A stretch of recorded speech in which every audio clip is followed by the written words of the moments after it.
అన్సూయ భారద్వాజ్ సరిగ్గా తన సినిమా దండోరా రిలీజ్ కి ఒక్కరోజు ముందు శివాజీ ఇలాంటి వివాదాస్పద వ్యాఖ్యలు చేశారంటే అంతకు మించిన ప్రమోషన్ ఏముంటుంది? అసలు ఏ విషయం గురించి ఎవర్నీ కెలకకూడదో సరిగ్గా అదే చేశారు. ఇంకా చెప్పాలంటే చెప్పి మరీ చేశాడు. మహిళల వస్త్రధారణ గురించి డెబేట్లు జరుగుతూనే ఉంటాయి. కానీ శివాజీ అత్యంత అసభ్యకరంగా ఆడాళ్ల బట్టల గురించి, వాళ్ల శరీర భాగాలను, సామాన్లు అంటూ నీచంగా మాట్లాడటంపై మహిళా సంఘాలు ఫైర్ అవుతున్నాయి. బట్టల విషయంలో ఎవరైనా ఏమైనా అంటే సర్రుమని కాలే వాళ్ల లిస్ట్లో ముందు ఉండే అనసూయ.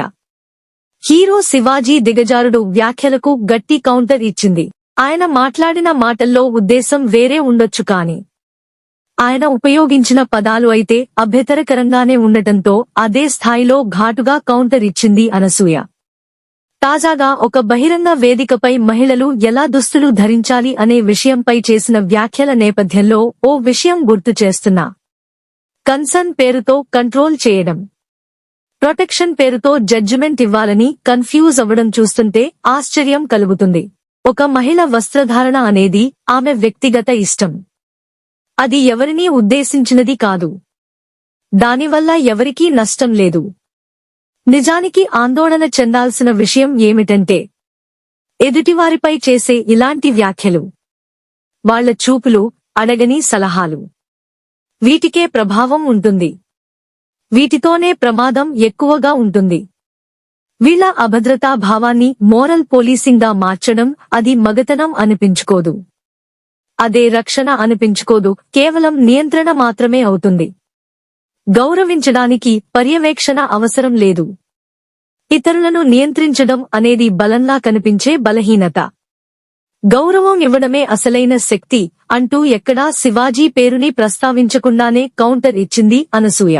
అలాగే ట్విట్టర్లో ఇది నా శరీరం, మీది కాదు అంటూ ట్వీటేసింది అనసూయ.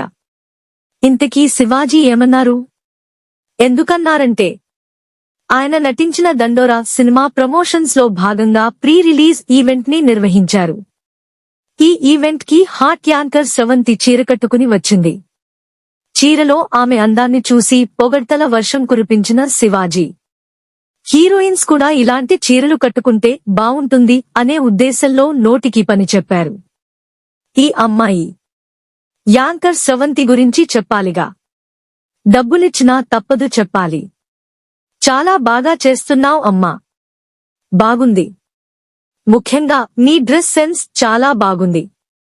ఇంకో విషయం చెప్తున్నా, అమ్మాయిలు హీరోయిన్లు ఏ బట్టలు పడితే అది వేసుకుని పోతే మనమే దరిద్రం అనుభవించాల్సి వస్తుందమ్మా. నేను ఇలా అంటున్నానని ఏమీ అనుకోవద్దు. మీరు అనుకున్నా నాకేం పర్లేదు. లాగి పీకుతాం మనం. అది వేరే విషయం. మీ అందం చీరలోనో, నిండుగా కప్పుకునే బట్టల్లోనో ఉంటుంది తప్పితే సామాన్లు కనపడే దాంట్లో ఏమీ ఉండదమ్మా. అవి వేసుకున్నంత మాత్రాన చాలామంది చూసి నవ్వుతూ ఉంటారు కాని దరిద్రపు ముండ ఇలాంటి బట్టలేసుకుంది. కాస్త మంచి బట్టలు వేసుకోవచ్చు కదా, బావుంటావు కదా అని అనాలపిస్తుంది లోపల. కాని అనలేం. అంటే స్త్రీకి స్వాతంత్ర్యం లేదా, స్వేచ్ఛ లేదా అంటారు. స్త్రీ అంటే ప్రకృతి. ఎంత అందంగా ఉంటే అంత గౌరవం పెరుగుతుంది. స్త్రీ అంటే మా అమ్మ, చక్కగా గుండెల్లో ఎప్పటికీ కనిపిస్తూ ఉంటుంది. ఒక సావిత్రి, సౌందర్య, రష్మిక, వీళ్లంతా ఇంపాక్ట్ చేశారు కాబట్టి వాళ్ల గురించి చెప్తున్నా. గ్లామర్ అనేది ఒక దశ వరకే ఉండాలి. ఇంతవరకు ఉంటే పర్లేదు. అది ఇక్కడ ఎదా వరకు రాకూడదు. నేనెడ్నిలే కాని చెప్పడానికి రేపొద్దున్న పెద్ద పెద్ద వాళ్లంతా బయల్దేరతారు. స్త్రీకి స్వేచ్ఛ లేదా అని. స్వేచ్ఛ అనేది అదృష్టం. ఆ స్వేచ్ఛని కోల్పోవద్దు. మన గౌరవం ఎప్పుడు పెరుగుతుందంటే ప్రపంచ వేదికలపై కూడా చీర కట్టుకున్న వాళ్లకే కిరీటాలు వచ్చాయి అని ఆడాళ్ల బట్టల గురించి సెన్సేషనల్ కామెంట్స్ చేశారు శివాజీ.